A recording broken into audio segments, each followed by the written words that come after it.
ईशा ने सूरज को बोला, यह ड्रम उठाकर घर से बाहर ले जाना। उसी समय वहां पर गुलाब सिंह आ जाता है। वह वीडियो रिकॉर्डिंग बताने वाला है कि इसका अंदर बिंदिया है। जी हाँ मेरे प्यारे दोस्तों, दंगल टीवी के मोस्ट पॉपुलर शो पति ब्रह्मचारी के आने वाले अपकमिंग शो में आप सभी को देखने को बहुत इंटरेस्टिंग मिलने वाला है। हवेली के बाहर ढोल बज रहे थे, मेहमान नाच रहे थे और हर तरफ शादी की रौनक थी। लेकिन इस भीड़ में एक चेहरा बेचैन था, ईशा। उसके दिल में एक तूफान उठा हुआ था। कुछ तो गलत था, कुछ ऐसा जिसे वह देख नहीं पा रही थी लेकिन महसूस जरूर कर रही थी। उसकी छठी इंद्री उसे बार बार चेतावनी दे रही थी। गुलाब सिंह की ये शादी जबरदस्ती की है। दुल्हन खुश नहीं है, दुल्हन मजबूर है। और जब बात अन्याय की आती थी, ईशा कभी पीछे नहीं हटती थी, आज भी नहीं हटी। मेहमानों की भीड़ का फायदा उठाते हुए ईशा दबे पांव दुल्हन के कमरे में पहुंची। कमरा शांत था, इतना शांत कि बाहर की शहनाइयों की आवाज गायब लग रही थी। दुल्हन घूंघट में सिर झुकाए बैठी थी। बड़ा हुआ सन्नाटा बता रहा था कि कुछ तो बहुत गलत है। ईशा धीरे से उसके पास बैठी और फुसफुसाई, डरो मत, मैं तुम्हें बचाने आई हूं। मुझे पता है तुम मजबूर हो, मैं तुम्हें यहां से निकाल दूंगी। दुल्हन चुप रही, बस हल्के से सिर हिलाया। यही था ईशा का संकेत। कमरे में एक बड़ा सा भारी लोहे का ड्रम रखा था, शायद सजावट का सामान रखने के काम आता होगा। लेकिन आज यह ड्रम किसी की आज़ादी का रास्ता बनने वाला था।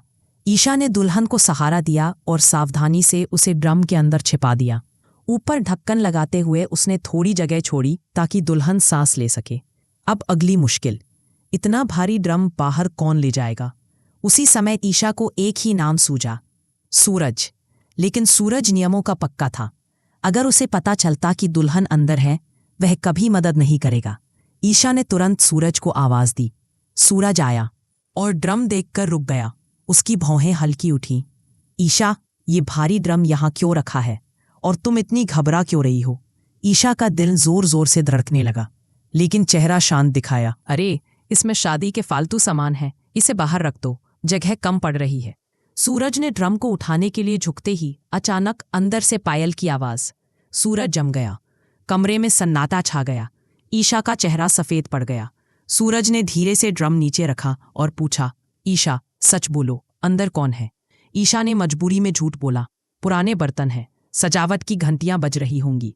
लेकिन सूरज की आंखें बता रही थी, वह अब यकीन करने को तैयार नहीं। फिर भी वह ड्रम उठाकर बाहर की ओर बढ़ चला, धीमे कदमों से, भारी शक के साथ। उसी समय हवेली के अंदर एक और कहानी चल रही थी। बिंदिया चेहरे पर चालाक हंसी लिए गुलाब सिंह के कमरे में पहुंची। गुलाब ने पूछा, सब ठीक है ना? ईशा उस लड़की को ले गई? बिंदिया ने आंखों में चमक लिए कहा, हाँ, बिल्कुल प्लान के मुताबिक। मैंने अपनी जगह एक अनजान लड़की को बैठा दिया था। ईशा उसे असली दुल्हन समझकर ले गई है। गुलाब सिंह संतुष्ट हुआ, उसके चेहरे पर जीत की मुस्कान आ गई। बिया ने आगे कहा। सूरज ड्रम उठाए जा रहा था। उसके चेहरे पर उलझन थी, दिल सवालों से भरा था। लेकिन उससे बड़ा तूफान तो बस कुछ कदम दूर था। जैसे ही वह ड्रम लेकर बाहर पहुंचा, पीछे से एक भारी कदमों की आवाज आई। गुलाब सिंह। वह रुका। सूरज भी रुक गया। गुलाब सिंह गंभीर और तेज आवाज में बोला, उस ड्रम में क्या है? और इतना कहकर उसने फोन निकाला। मेरे पास सबूत है कि अंदर कौन है। उसकी आंखों में शक नहीं, एक अजीब सा आत्मविश्वास था। ईशा का दिल तेजी से धड़कने लगा। आज उसकी एक गलती पूरी जिंदगी बदल सकती थी। ड्रम भारी था, कमरा तनाव से भरा था। अगर ड्रम खुल गया, सच सामने आ गया, तो ईशा का खेल खत्म। लेकिन अगर ड्रम खुलने से पहले बिंदिया की चाल पकड़ ली गई, तो पूरी हवेली हिल जाएगी। क्योंकि कुछ ही पलों में इस घर पर सबसे बड़ा सच खुलेगा। अंदर कौन है और बाहर किसने खेल खेला है? क्या ईशा बच पाएगी?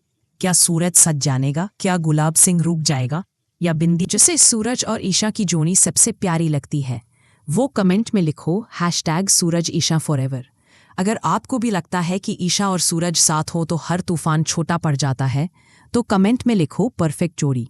अगर आप भी ईशा की हिम्मत, सच और उसकी ईमानदारी से इंस्पायर होते हो, तो कमेंट में लिखो सच्चाई की राह पर ईशा जैसी मजबूत हूँ। जिसे लगता है कि ईशा हर लड़ाई दिल से लड़ती है, वो कमेंट करे टीम ईशा फॉरएवर। अगर आप टीम ईशा हो या टीम सूरज, कमेंट में बताओ टीम ईशा या टीम सूरज। जिसे लगता है कि अब घर में सच्चाई की जंग शुरू होने वाली है, वो कमेंट करे ready for the next episode.